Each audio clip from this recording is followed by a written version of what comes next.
এই ঝোপে লালির মরাটা আটকে ছিল। দয়াময় এমন করে বলায় আমার খুব খারাপ লাগলো। মরা না বলে শুধু লালি বললেই পারতেন।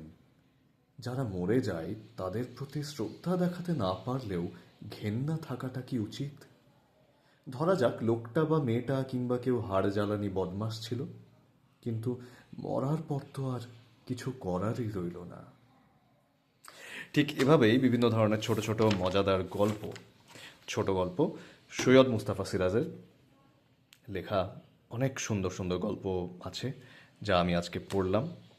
কিছু গল্প পড়েছি, এখনও কিছু গল্প বাকি আছে। অসাধারণ সুন্দর স্টোরি সৈয়দ মুস্তাফা সিরাজের। এই বইটাও খুবই সুন্দর, যার মধ্যে 10টা কি 12টা গল্প আছে। তো তোমরাও পড়ে দেখতে পারো, পড়ে দেখো, তারপরে আমাকে জানিও ঠিক কেমন লাগলো তোমাদের। দেখা হচ্ছে পরের ভিডিওতে।